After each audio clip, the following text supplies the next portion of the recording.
Versículo 13, que diz assim: Indo Jesus para os lados de Cesareia de Filipe, perguntou a seus discípulos: Quem diz o povo ser o Filho do Homem?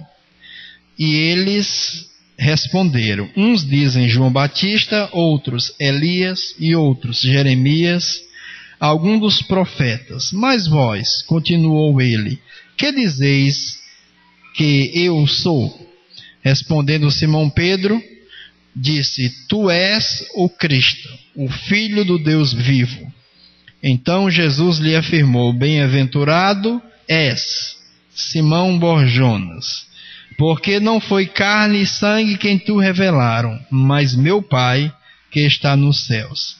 Também eu te digo que tu és Petro, homem de pedra, e sobre esta pedra, esta grande rocha, edificarei a minha igreja, e as portas do inferno não prevalecerão contra ela. Dar-te-ei as chaves do reino dos céus. O que ligares na terra terá sido ligado nos céus, e o que desligares na terra terá sido desligado nos céus. Amém? Pai querido, nós estamos reunidos como igreja. Por tua graça, ó Pai, nós queremos ouvir a tua voz. Nós estamos suplicando socorro a ti. Nós não queremos entender pela mente humana.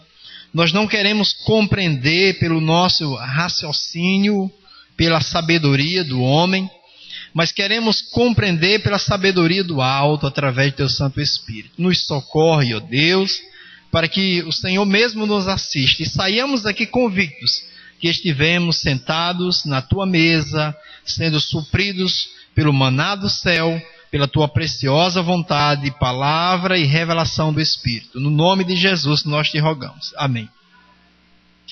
Irmãos, vamos falar sobre Pedro. Porque Pedro, nós sabemos que ele foi aquela espécie de coluna dos apóstolos. Ele era o líder dos apóstolos. Ele foi o homem separado para pregar aos judeus o evangelho do reino. Pedro foi o homem que fez aquele primeiro discurso em Pentecostes, e se eu não me engano 3.000 almas foram alcançadas pela graça de Deus. Então foi um homem que foi usado e ousado. Mas aqui Jesus estava iniciando a dar esse encargo a Pedro.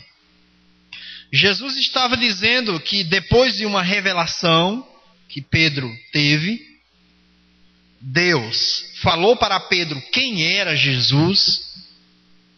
Aquele texto precioso que foi lido aqui no domingo, quando Paulo diz: a ninguém devais conhecer segundo a carne. A ninguém devais conhecer segundo a carne. Ainda que vocês tenham conhecido a Cristo,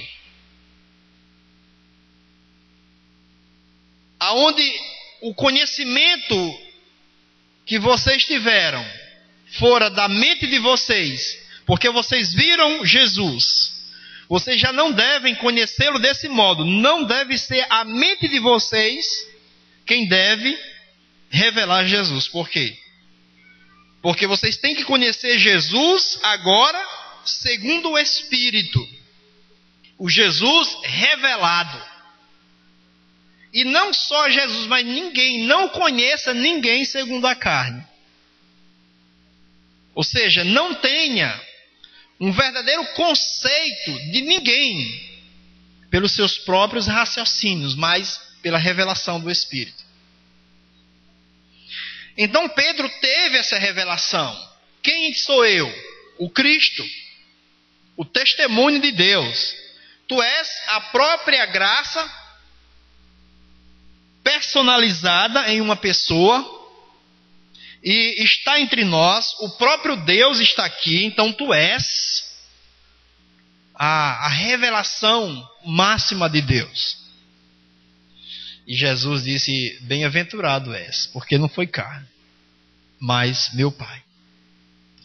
E ao mesmo tempo ele diz: tu és Pedro, e não sobre ti, não sobre Pedro, não sobre revelação humana, mas sobre mim mesmo, Jesus, Jesus, edificarei a minha igreja.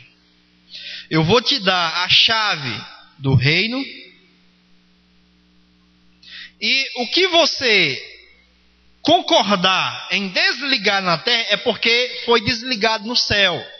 Então, do céu vem um fax para você e você entende que lá no céu isso está desligado. E você vai desligar na terra. E quando você receber um fax do céu, dizendo está ligado no céu, você vai ligar aqui na terra. Ou seja, a terra, por meio da igreja, na igreja, que aqui na terra está, será uma agência do reino aqui na terra, e tudo que acontece no céu estará acontecendo online na igreja.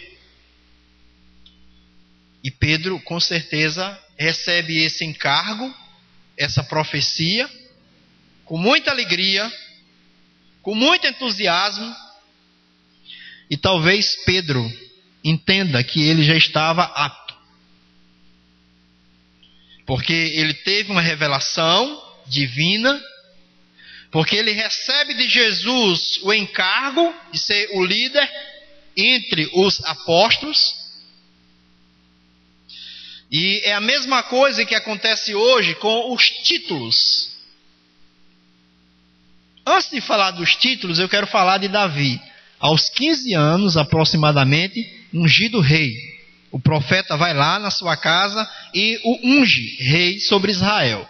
Mas quando ele assume o posto de rei, aproximadamente aos 33 anos de idade, depois que ele passa por todo um tratamento no deserto de Judá, e ele tem uma vida de cruz, é que ele, aos 33 anos, ele assume o trono. Então Pedro, e da mesma forma, a gente tem visto que os homens recebem os títulos. Pastor fulano de tal, terminou o seminário, fez teologia e agora é doutor, teólogo e é pastor. Ele recebeu um título. Ele toma esse título e ele pensa que esse título lhe vai dar vitória, êxito na carreira. E muitos têm tropeçado aí. E Pedro recebe de Jesus esse encargo, e nós iremos ver pela graça de Deus que Pedro não estava preparado para tal. Jesus sabia. Mas como Jesus, os propósitos de Deus não podem ser frustrados, o que Deus faz? Desmonta Pedro. Nós iremos ver.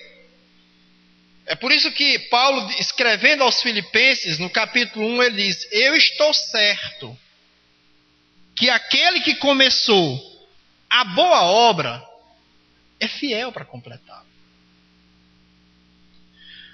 Tiago e João têm um problema ali, quando eles pedem a intervenção de sua mãe, para ir pedir a Jesus que Jesus mande que no reino dele um sente à direita, outro à esquerda. Egoísmo.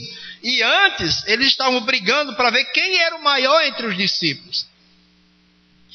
Mas você vê depois, em Atos, se eu não me engano, no capítulo 16, Lucas perdendo a cabeça por causa do evangelho, perdendo literalmente a cabeça, dando a sua cabeça para ser decapitado, por amor a Cristo, não amando a sua vida, mas amando a Cristo e o testemunho da sua palavra.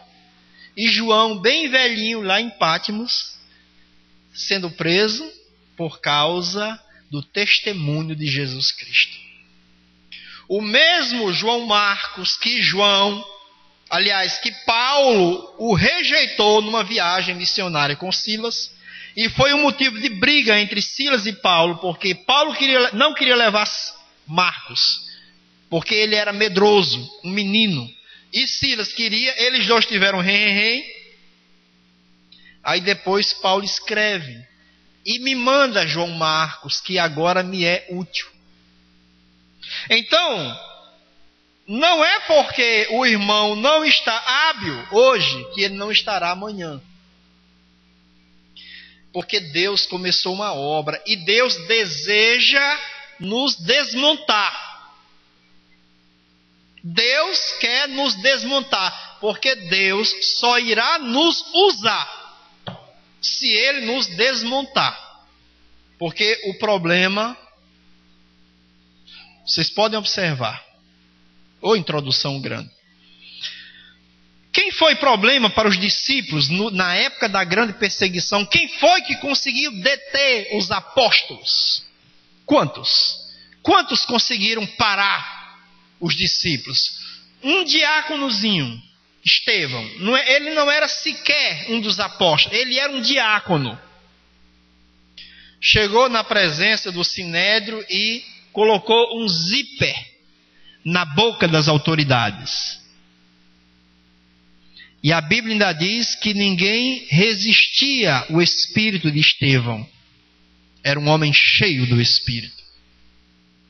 Então, oposições nunca foi e nunca será problema para os que vivem não em si mesmo, mas quando Cristo é a sua vida, não há problema para ele. Agora, antes, eles eram problemas. Duvidavam, negavam, brigavam, porque eles eram ensimesmados. Mas depois, em Atos, nos narra que eles eram cheios da vida de Deus. E é isso que Deus deseja para a sua igreja, nos tirar de nós mesmos, para que sejamos cheios da vida de Deus, para que nada nos detenha, nada nos barre, nada nos intimide, nada nos faça parar. Os covardes não herdarão o reino de Deus. Que é a mesma coisa que tímidos, viu? É a mesma coisa. Tímido e covarde não entra. Saiba disso. Não vamos colocar a palavra bonita se você é tímido com relação à vida de reino, não entra. Porque tímido e covardia é a mesma coisa. Então, meus amados, aí Pedro recebe essa bendita incumbência de ser um líder, dar-te-ei as chaves do reino. Mas vamos perceber que logo no versículo 21, Jesus começa a mostrar a Pedro quem ele é. Por favor, meu irmão, leia a partir do versículo 21 do capítulo 16. Desde esse tempo começou Jesus, Cristo, a mostrar aos seus discípulos que lhe era necessário seguir para Jerusalém e sofrer muitas coisas dos anciãos, dos principais sacerdotes e dos escribas, ser morto e ressuscitado no terceiro dia. Jesus disse o que estava escrito. Olha, eu vou para Jerusalém. O que me aguarda em Jerusalém? Me aguarda prisões, tumultos, açoites, cruz. É isso que tem em Jerusalém. Meu irmão, abre por favor em Lucas 21. Vamos ler a partir do versículo 16. Jesus estava dizendo para os discípulos que em Jerusalém ele iria se encontrar exatamente com o caminho que Deus traçou para todos os seus filhos, o caminho da cruz. 16, meu irmão. Lucas 21, 16. E sereis entregues até até por vossos pais, irmãos, parentes e amigos, e matarão alguns dentre vós. Continue. De todos sereis odiados por causa do meu nome. Contudo, não se perderá um só fio de cabelo da vossa cabeça. E na vossa perseverança que ganhareis a vossa alma. Amém? Amém. Olha aí. Preste atenção, muita atenção. Não sejamos leitores de Bíblia distraídos. Na vossa perseverança está a salvação de quê? Da vossa alma. A nossa alma, ela será salva por meio desse moído. Porque a nossa alma não quer cruz, viu? Regenerados. A nossa alma não quer cruz. A nossa alma quer cama, comida e roupa lavada. A nossa alma não quer nem congregar, passar 1 hora sentado numa cadeira desconfortável no calor. A nossa alma quer ar-condicionado. A nossa alma quer estar com os pés atrepados em uma cadeira, no conforto na minha televisão. A alma, ela nunca vai querer essas coisas. Mas se você aceitar a cruz na tua vida, tu vai ser odiado.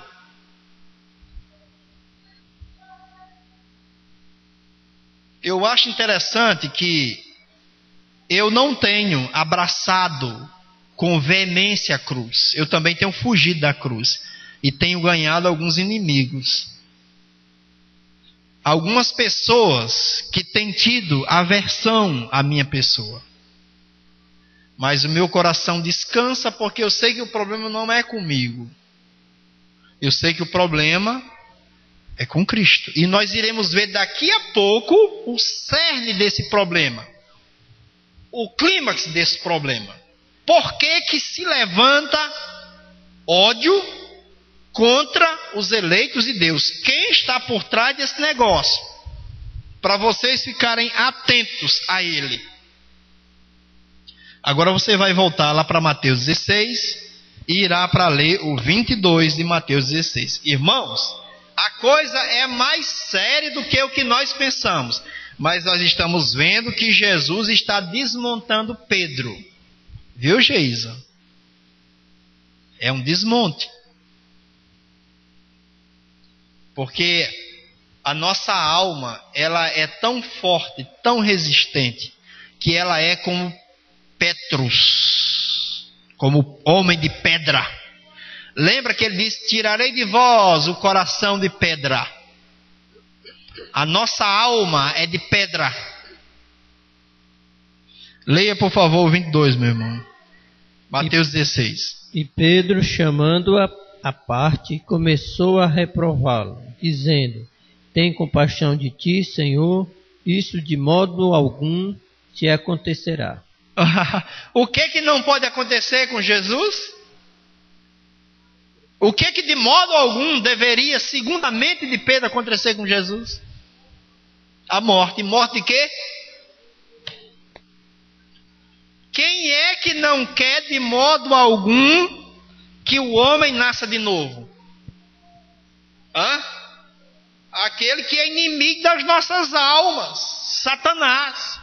De modo algum. Esse negócio de cruz, isso é uma furada. Esse radicalismo, esse tal de novo nascimento, isso é coisa, isso é balela, é coisa daquele bruxa buchaim, é coisa de uns poucos lunáticos. Não existe isso não.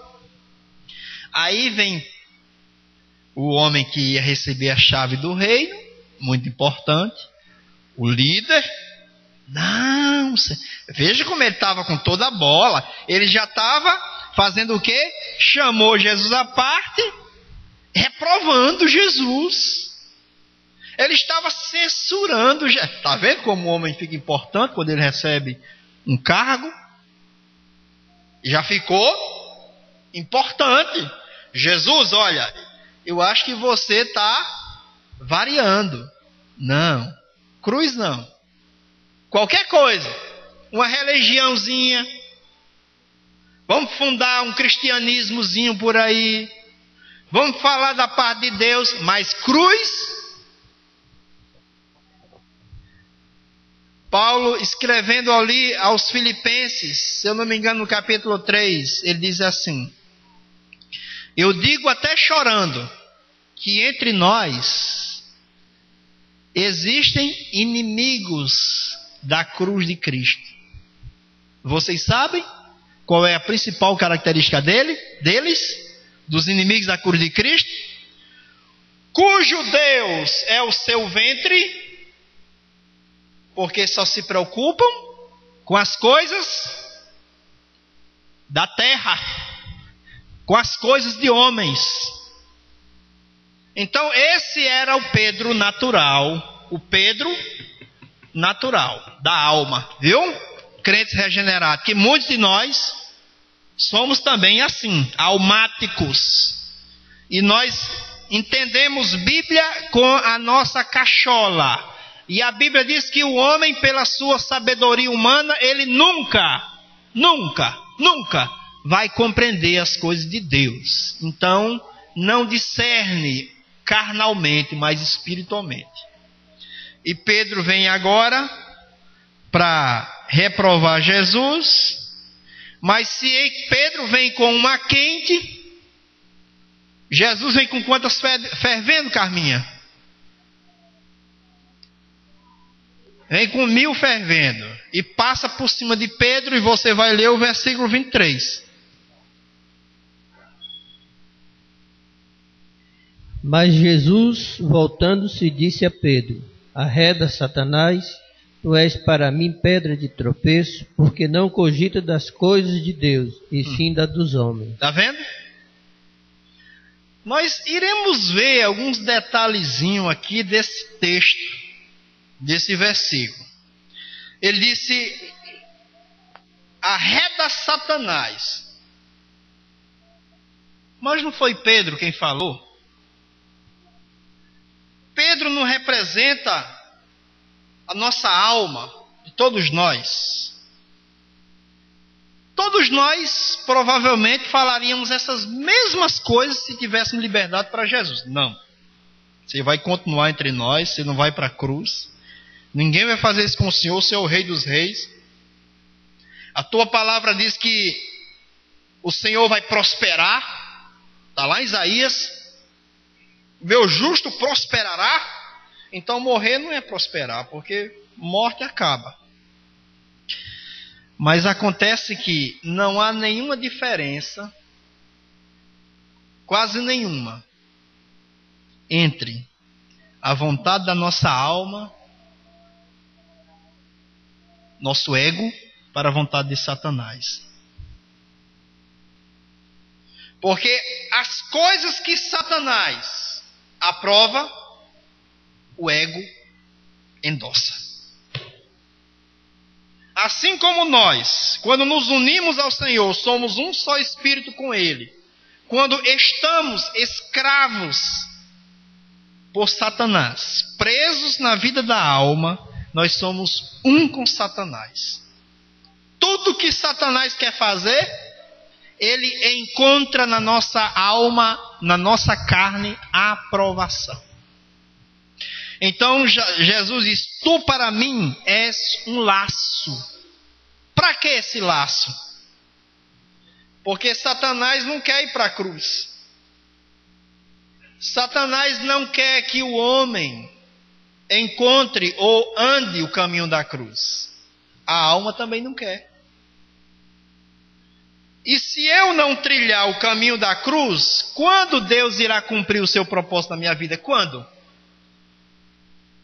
O homem natural não aceita. Quem está na carne não pode agradar a Deus. Mas lembre-se da promessa. Pedro, eu vou te dar a chave. Você vai ligar porque já foi ligado lá. Você vai desligar porque já foi desligado. E quando é que os propósitos de Deus irão ser frustrados? Mas o problema é que dói. ser desmontado dói, causa vergonha, porque a gente não quer reconhecer-se errado, e quando todos veem o nosso erro, aí é que o negócio fica mais humilhante. Mas graças a Deus que Jesus estava desmontando Pedro. E quando Jesus Cristo disse: para trás, porque tu cogitas, essa palavra cogitas é a mesma coisa que tu raciocina. O teu meditar é as coisas do mundo. Então, é a mesma coisa que falar do ego do homem, porque o ego se expressa através do nosso pensamento. E o nosso pensamento é realçado nas ações. Então, o ego sempre vai cogitar das coisas do mundo. Então, o mundo é um sistema armado, onde Satanás é o seu príncipe, e ele está exatamente armado para nos prender. O sistema do mundo, repare, a gente viu ali na segunda, lá no irmão, que o sistema do mundo, o governo é Babel, é Babilônia, confusão. E as pessoas sempre estão agitadas, estão, confusos. E quando é que a gente vai servir a Deus assim?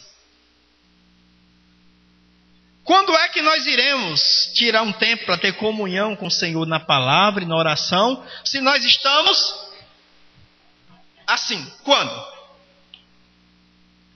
Nunca. Vamos começar por Efésios 2, para a gente ver sobre esse cogitas das coisas do mundo. Quem está por trás dessas coisas do mundo? Efésios 2, do 1 ao 3. Vamos começar nesse quebra-cabeça.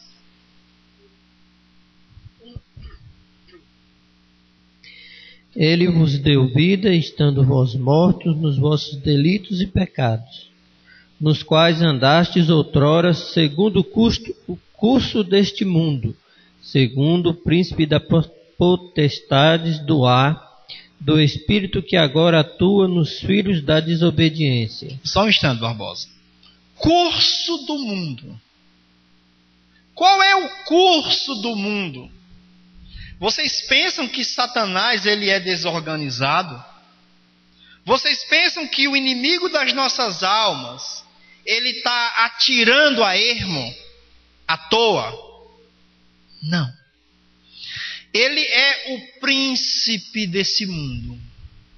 Jesus diz que se Beelzebu expulsa Beelzebu, então o seu reino está dividido. E o reino dele não está dividido, o reino dele está bem organizado. E o curso desse mundo é um sistema arquitetado por Satanás para aprisionar as pessoas e manter as pessoas longe de Deus, longe, distante de Deus. Como? Atraídas, seduzidas pelo modelo apresentado por Babilônia. Só que está dizendo que quem recebeu vida, mas é bom salientar, e Deus há de me dar a condição de salientar que cuidado com essa regeneração irresponsável. Não é porque fomos libertos do curso desse mundo que nós estamos livres dos ataques dele. Viu, regenerados? Temos textos para mostrar isso.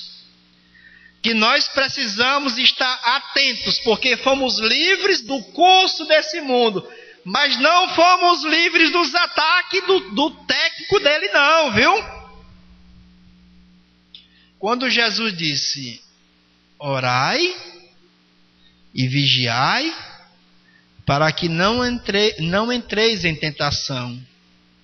Jesus está falando dessa tentação que Satanás sempre vai enviar do inferno para o povo de Deus, para mantê-los confusos, para não manterem comunhão com o seu Deus, para não cumprirem o eterno propósito de Deus, para fugirem da cruz, porque esse monte de direitos humanos, esse monte de comodidade, esse monte de regalias e prazeres que o mundo oferece, não é à toa, viu? Não é à toa, é para lhe escravizar, é para me prender e me deixar confuso. Ok? Nós fomos livres do curso desse mundo, por causa da misericórdia de Deus. Agora vamos lá para Timóteo 2, exatamente onde a gente está estudando, e veja uma expressãozinha linda, 1 Timóteo 2, 1 e 2. Vamos ver uma expressão linda, para a gente mostrar como quem está por trás do negócio.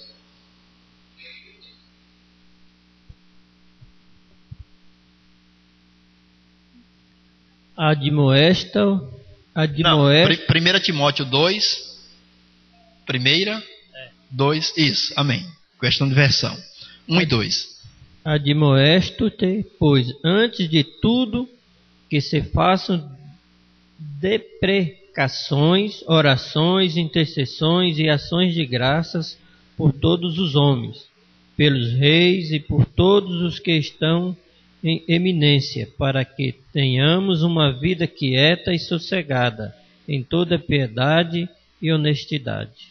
Irmãos, ele está dizendo que nós precisamos ter uma vida de oração por todos os homens e por aqueles que estão revestidos de autoridade, para que tenhamos uma vida tranquila. Como é que é aí? Mansa e com piedade. Se você for ver na Bíblia o que significa piedade, piedade é a expressão do ser de Deus. Nós precisamos expressar a Deus. E para isso a gente precisa ter uma vida tranquila e mansa. Mas parece que Paulo está dizendo que devemos orar pelos homens, para que eles se salvem. E simplesmente quando orarmos pelos governos, teremos uma vida tranquila e mansa. Mas parece que é isso que ele quer dizer, mas não é bem isso. Ali em Efésios 6:12, ele diz assim: porque nossa luta não é contra carne e sangue, mas é contra quem? Contra as hostes do mal, os dominadores das regiões celestiais. O que quer dizer com isso? Que por trás de todo governo aqui na terra, tem o governo maior. E de quem é o governo maior aqui na terra? Satanás. Ele é o príncipe daqui. Então, nós precisamos estar orando pelos homens, barrando a ação de Satanás, orando pelos governantes, barrando a vida de Satanás, bloqueando as ações de Satanás, no qual usará esses homens para nos provocar tumultos, provocar a nós, para que não tenhamos uma vida tranquila. Ou você acha que seu vizinho, quando ele bota aquele som a toda altura, ele não está sendo usado por Satanás para isso? Ou você pensa que quando sua vizinha solta uma piada, não é Satanás que está por trás disso para você não ter uma vida mansa? Ou você acha que aquele cliente, que é um saco, ele não está fazendo isso para isso? Então ele diz: ore. Isso é bom e agradável a Deus. Não que ore simplesmente pelos homens, mas que vocês tenham uma vida tranquila e mansa, com toda a piedade. Porque se vocês tiverem paz no viver de vocês, vocês expressarão Deus. Se vocês estiverem confusos, vocês irão ter problema para expressar Deus. Então, a vontade de Deus é que nós estejamos barrando a ação satânica nesse mundo. Lembra que lá em Apocalipse diz que o anticristo tem um que o detém. E esse que detém é a igreja. A igreja comprometida com o reino. Irmãos, por trás de muitos, de todos os atos dos incrédulos, estão Satanás. Ele é o cooperador com isso. Então, quando Jesus disse para Pedro, tu cogitas das coisas do mundo, ele falou, a tua mente ainda está grudada com Satanás. A tua mente ainda faz a vontade de Satanás. O teu viver ainda expressa o desejo de Satanás. E qual é o desejo de Satanás? Que a gente não trilhe o caminho que coopera para a obra de edificação do corpo. O propósito maior de Deus, o governo de Deus na terra. Satanás não quer que o Senhor Jesus, o Rei dos Reis, reine. Ele quer usurpar o trono de Deus. E ele tem usado todos os meios, enganado a igreja, desvirtuado essa mensagem, para que os filhos de Deus não se comprometam com a vida de reino, mas que ame as suas vidas, que preserve. Volte, por favor, para Mateus 16, meu irmão. Vamos ver preciosamente o que o Senhor diz exatamente para os discípulos, ao reprovar essa atitude de Pedro carnal, esse Pedro natural, mas que Deus havia feito uma promessa através do Senhor Jesus, e ele, olha o 24, meu irmão. Então disse Jesus a seus discípulos: se alguém quer vir após mim, a si mesmo se negue, tome a sua cruz e siga-me. Amém? Se alguém quer vir após mim, para onde era que ele estava indo? Para Jerusalém, para a cruz. Se alguém quer vir após mim, eu vou para a cruz, mas vocês também precisam beber o mesmo batismo que eu beberei, beber o mesmo cálice que eu beberei, vocês têm que passar. Então, se vocês quiserem vir, neguem a vida da alma. Tem que perder a vida da alma, porque a vida da alma não quer. A vida da alma quer um caminho fácil. A vida da alma quer preservar a vida. Por isso que ele diz: não, nunca aconteça isso contigo. Com a minha vida, não. Eu quero ser um crente social. Eu quero ser um crente aceito em todos os locais. Eu quero ser amigo do mundo. Irmãos, vocês estão pensando que Satanás vai desistir em nos escravizar? Eu louvo a Deus, para a glória de Deus, irmãos. Para a glória de Deus, eu louvo a Deus. Porque Satanás tem colocado o tempo todo a sua isca. Olha, morde, está aqui, ó. É só você querer. Para uns ele oferece, eu lhe dou R$1.000 por mês. É seu. R$1.000 por mês. Você vem só buscar. Você traz só a nota. É seu. Você vem só pegar. Mas graças a Deus que tem homens que têm temido a Deus. Tem homens que têm desejado ser inimigo do inferno, mas amigos de Deus. Mas infelizmente tem homens que têm lutado para serem aceitos pela sociedade e assim será rejeitado no céu. Como diz o irmão Luiz, é amigo do prefeito, é amigo do governador, mas é inimigo de Deus. Tem autoridade na cidade, mas não tem autoridade no inferno. A sua vida é uma vida pobre, medíocre. Amados, se alguém quer vir após mim, negue-se. Cada dia. Porque todo dia esse reino satânico ele vai se levantar para tentar nos prender nos seus atrativos. E todos os atrativos é para preservar a sua vida. Aquilo que você gosta, aquilo que você ama, Então, a vida natural vai dizer não para a cruz. Satanás vai dizer não para a cruz. O nosso ego vai dizer não para a cruz. O inferno vai dizer não para a cruz. Mas se alguém quer vir após mim, a si mesmo se negue. Tome essa cruz. 25, meu irmão.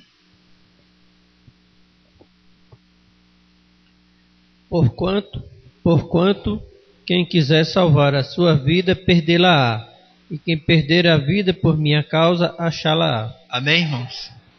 Quem perder essa vida zoe, essa vida da alma, quem perder, irmãos, mas se vocês forem igual a mim, eu tenho um problema com percas, eu não sei perder. Nem jogo de palito eu quero perder, mas tem que perder a vida da alma. A vida da alma é como a sanguessuga, ela quer. Por isso que aquele jovem rico saiu triste quando Jesus disse: vai e vende tudo quanto tem, dá aos pobres, me segue.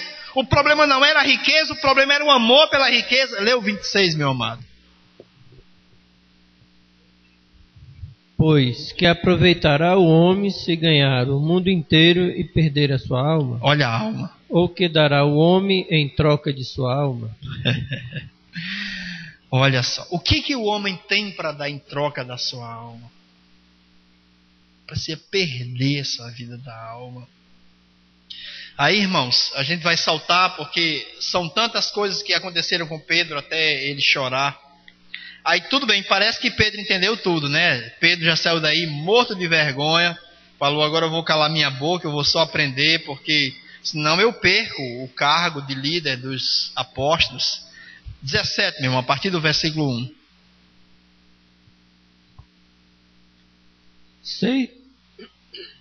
Seis dias depois... Foram 6 dias para Pedro lamentar a bobeira que ele deu. Por não. Tomou Jesus consigo a Pedro e aos irmãos, Tiago e João, e os levou em particular a um alto monte. E foi transfigurado diante deles. O seu rosto se resplandecia como o sol, e as suas vestes tornaram-se brancas como a luz. Sol da justiça brilha. Vai. 3. E eis que lhes apareceram Moisés e Elias, falando com ele. Então disse Pedro a Jesus: Senhor, bom é estarmos aqui. Se queres, fareis aqui 3 tendas, uma será tua, outra para Moisés e outra para Elias. Olha só a vida da alma, de novo se manifestando. É bom estar aqui. Olha, esquece todo mundo lá embaixo, né? A vida da alma. Esquece os irmãos que estão pregando o evangelho. Esquece o povo que está como ovelha que não tem pastor.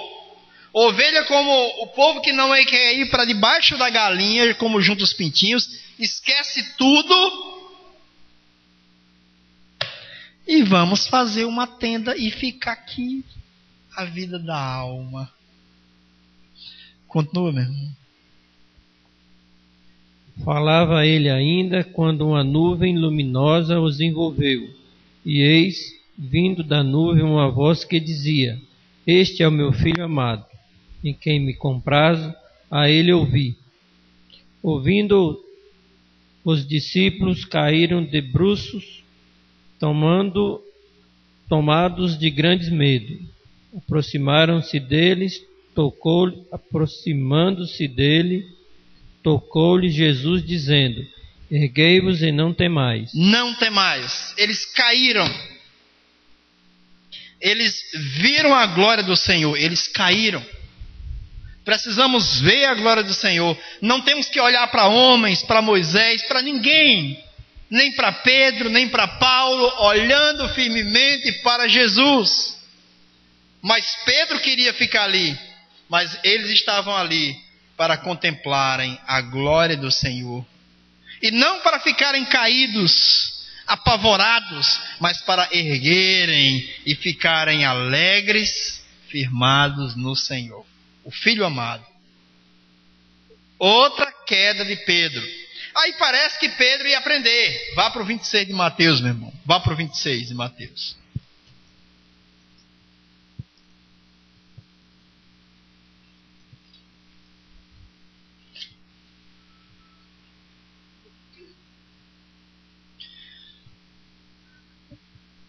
Jesus estava falando no 26 sobre ele ser entregue na mão dos pecadores e ali ele padecer. Lê a partir do 31, meu irmão. 26, 31. Então Jesus lhe disse: esta noite todos vós vos escandalizareis comigo, porque está escrito: ferirei o pastor e as ovelhas do rebanho ficarão dispensas. Pode continuar. Mas depois da minha ressurreição irei adiante de vós para a Galiléia. Disse-lhe Pedro: ainda que venhas a ser um tropeço para todos, nunca o serás para mim. Olha só, olha o Pedro precipitado. Olha Pedro de novo, não aprende, né, irmãos? Olha a nossa convicção em nós mesmos. Rapaz, olha, aconteça o que acontecer, eu sou firme, né? Eu creio no Senhor. Olha a vida da alma, irmãos. A falsa convicção da vida da alma. Todos podem se escandalizar. Todos podem. Mas eu, Pedro, nunca. Eu sou capaz de quê? 35. Disse-lhe Pedro: ainda que me seja necessário morrer contigo, de nenhum modo te negarei. E todos os discípulos disseram o mesmo. Olha só, todos. Irmãos, Jesus está mostrando o que é a vida natural, irmãos. Irmãos, a igreja não pode ser firmada na vida da alma, na vida natural, irmãos. Quantos de nós tem permanecido, sabe, sem que a casca seja quebrada, irmãos? Vindo simplesmente para as reuniões, conformados com uma vida de aparência, sem realidade. O que é realidade? É o contrário de aparência. Deus não se dá com aparência. Eu estava ouvindo a irmã falar esses dias, falou: olha, todo cristão que não tem uma vida de profundidade diante do Senhor, todo cristão que não está de fato edificado na rocha, todo irmão que não passa por tribulação, louvando a Deus, no dia que vier os dias maus ele cai, e cai mesmo, porque vive uma vida de aparência, não vive com realidade, não vive com profundidade no Senhor. E é isso que Deus quer nos levar a uma vida profunda, a vida de maturidade, experimentando a cruz, para que a vida da alma ela seja, sabe, vencida, para que a vida da alma seja governada pelo Espírito. Mas aí o Pedro diz: eu sou capaz. Vá agora, meu irmão. Lê o versículo 70, porque aí ele nega Jesus. Jesus diz que antes que o galo cante, ele negará 3 vezes. Lê o 70, 26, 70.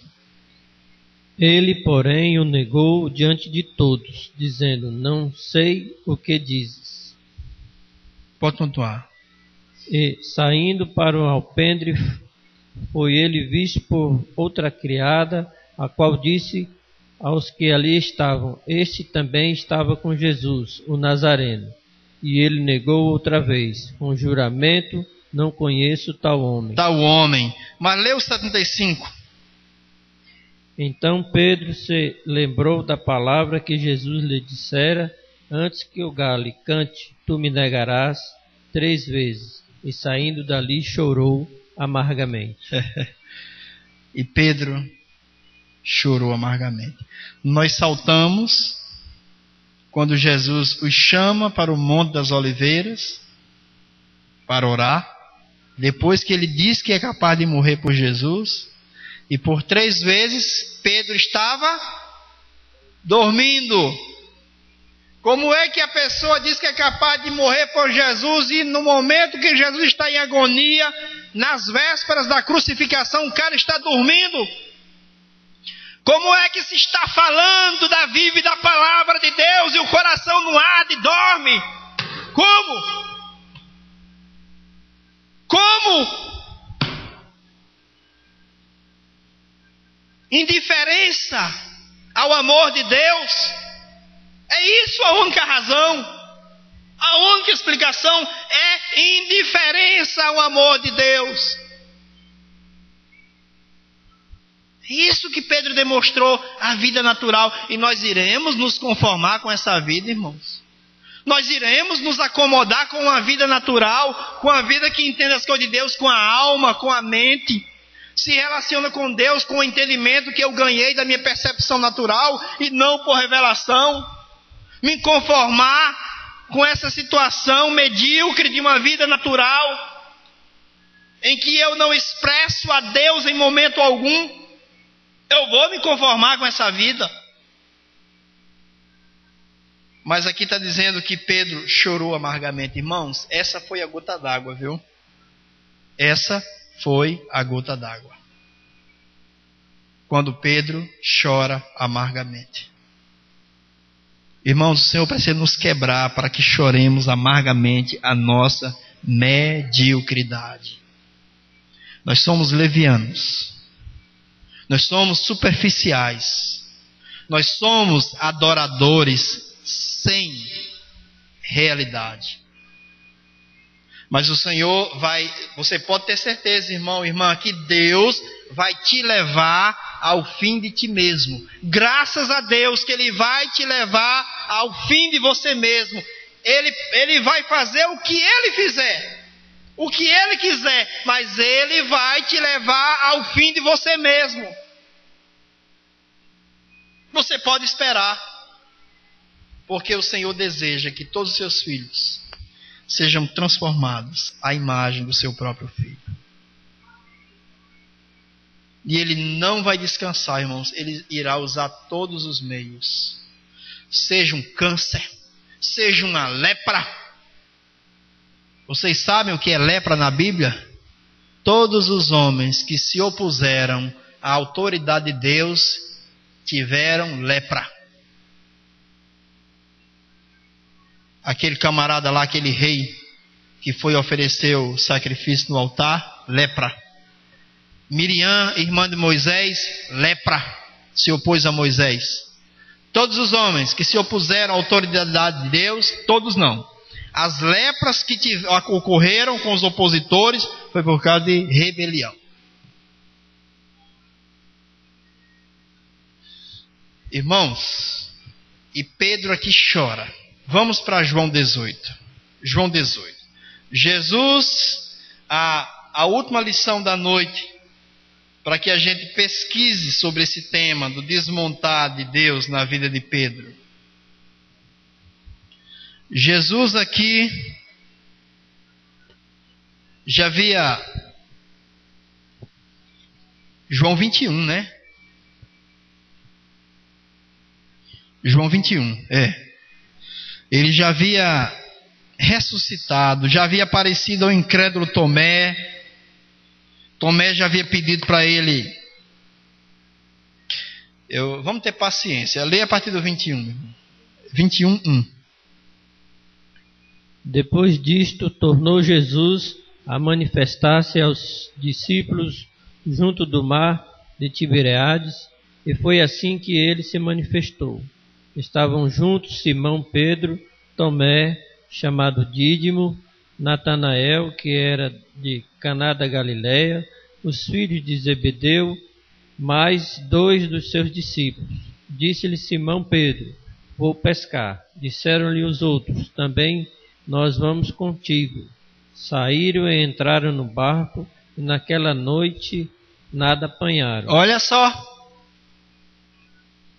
Esses eram os hábeis pescadores no mar da Galileia, um mar que tinha, até hoje passou uma reportagem sobre o mar da Galileia no Globo Repórter, há 3 sextas-feiras passadas, e mostrou que ainda existe peixe lá, Os pescadores vão de outros países e vivem lá da pescaria.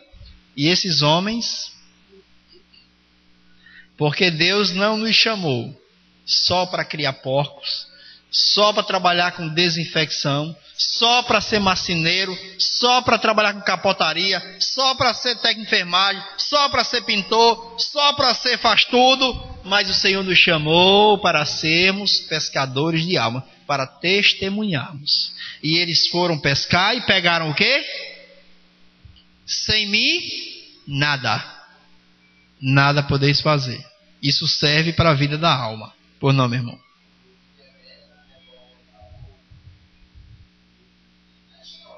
Aham.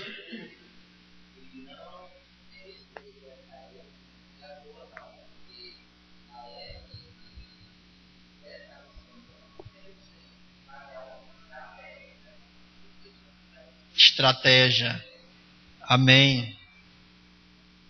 Amém. Enxerga bem, né? Tem visão. Porque pescando com meu sogro, aí ele olha para a água e diz assim, tá ali o peixe. Eu olho no vejo lá, mas ele está lá e joga a tarrafa e está ali.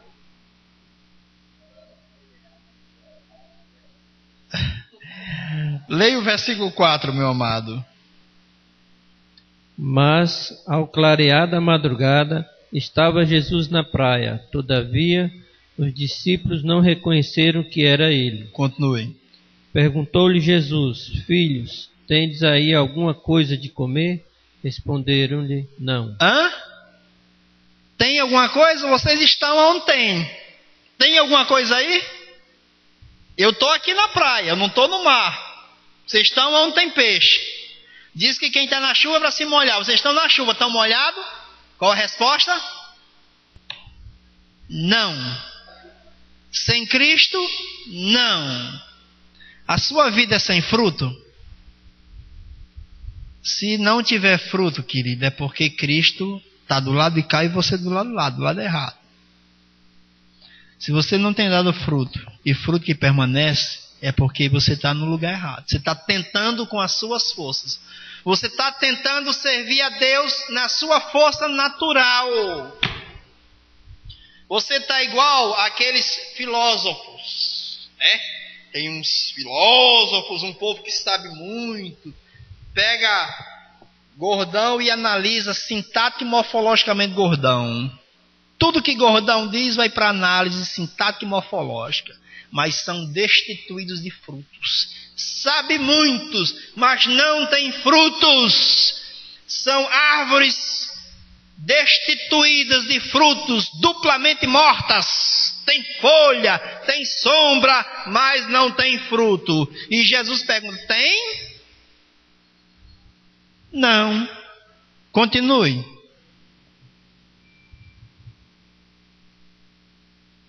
6. Então lhe disse, lançai a rede à direita do barco e achareis. Assim fizeram e já não podiam puxar a rede, tão grande era a quantidade de peixes. Agora sim. Continue, meu amado. Aquele discípulo a quem Jesus amava disse a Pedro, é o Senhor.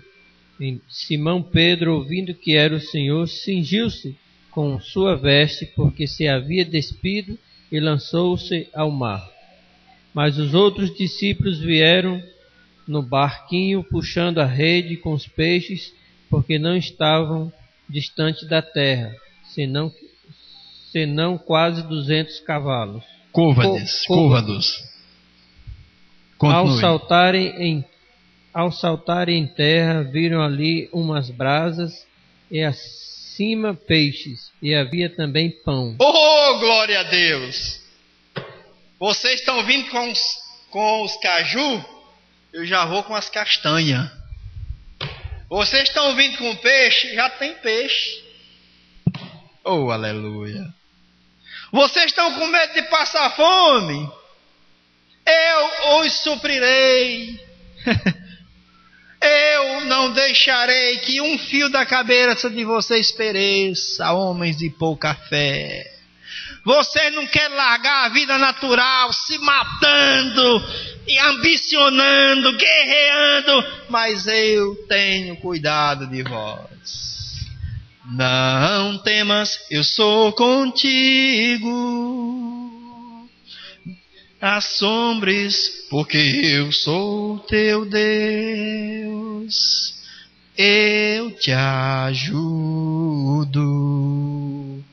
eu te esforço.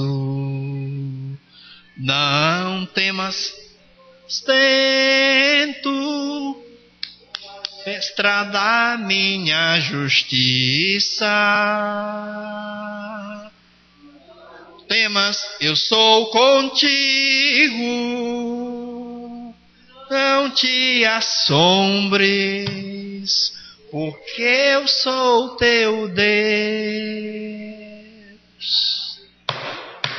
Há duas coisas imutáveis. A primeira é que Deus minta. Deus não pode mentir. E Hebreus diz que nós temos que ter isso como âncora para a nossa alma, crendo que Deus é poderoso para cumprir aquilo que Ele tem prometido. Irmãos, e Deus desmontou esse Pedro, ensinou a Pedro, e quando ele chegou para Pedro, disse: Pedro, tu me amas? Sim, Senhor. Pedro, tu me amas? Aí na última ele falou: Senhor, tu sabes todas as coisas. Ele agora vai e cuida das minhas ovelhas. A condição é amar o Senhor. Não amar a si mesmo, mas amar o Senhor. Irmãos, quando nós crermos nisso, irmão, sem duvidar, a gente vai colocar essa cidade de cabeça para baixo. Pode não lotar isso aqui, porque esse evangelho não é para multidão. Mas esse evangelho, ele causa uma revolução quando ele é vivido pela graça de Deus, sob a direção do Espírito Santo. Mas o Senhor, ele disse para Pedro: você vai ser coluna. E para nós também: eu te chamei como cabeça e não para cauda. Você não vai ficar por baixo, vai ficar por cima. Você não vai tomar emprestado, você vai emprestar. A gente tem que crer no que Deus tem dito. E só contando uma ilustraçãozinha que o irmão contou, rapidinho, vou até fechar a Bíblia. O irmão disse que assistiu um filme, e esse filme falava da Segunda Guerra Mundial. E o exército inimigo dos nazistas bolaram uma estratégia. Uma maneira de derrotar o exército inimigo é estourando aquela barragem. Vai pegar todo mundo com as calças na mão. Aí disseram: como é que a gente faz? Vamos entrar na surdina e colocar uma dinamite lá naquela barragem. E quando explodir, o negócio vai por água abaixo. Vamos lá.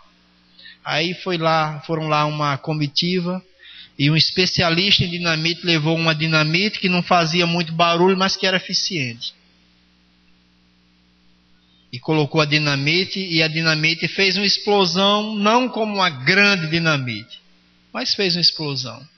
Mas a explosão foi tão singela que os nazistas falam: não, foi um barulhozinho, isso não tem nenhuma importância não, estamos aqui seguros. Aí um americano olha para o moço e diz assim: mas como é que nos arriscamos, fomos lá, arriscamos nossas vidas para colocar uma bomba medíocre dessa, seu idiota? Aí o moço olhou para ele e disse assim: não se preocupe, fez uma pequena rachadura, mas a água agora é quem vai fazer o trabalho dela. E eles ficaram lá, e o americano falou: mas não vai dar certo. O moço falou: vai, espere. E daqui a pouco eles escutaram um barulho, preco. Daqui a pouco outro barulho, preco. E daqui a pouco outro barulho maior, preco. Quando vai, blow!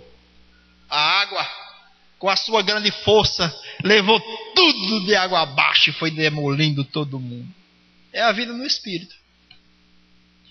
O Senhor quer só abrir um furozinho nessa casca dura, para jorrar a fonte de água viva que Ele diz, para a vida eterna. Porque a água mesmo quem faz o trabalho é o Espírito, não somos nós. A água quer só passar para a glória de Deus. Amém? Pai querido, nós te louvamos, Pai, pela tua palavra que o Senhor tem nos dado, Deus. Que a tua palavra, ela possa de fato agir como espada de dois gumes. Que ela possa, meu Deus, fazer o teu serviço. Assim como o sumo sacerdote, como o sacerdote, com a sua faca molada, ele cortava, dividia juntas e medulas, alma e espírito. Cortava o coração das vísceras, cabeça do restante dos membros. Que a tua palavra, ela possa fazer esse trabalho em nós, separando, Deus, dividindo, separando para a tua glória, mexendo, trabalhando, operando, ó Deus, para a tua glória. Que tu faças o teu trabalho, que o Senhor nos transforme, que o Senhor libere em nós o teu Espírito, que o Senhor possa ser vívido em nós, Senhor possa ser glorificado em nós, que nós como igreja possamos não estar acomodados, conformados com esse mundo, mas que nós verdadeiramente possamos desejar, anelar a comunhão contigo, expressando a tua pessoa, vivendo para a tua glória. Faz isso, ó Deus, por amor do teu nome. Sabemos que tu desejas isso, e nós te rogamos isso, no nome de Jesus que nós te rogamos. Amém.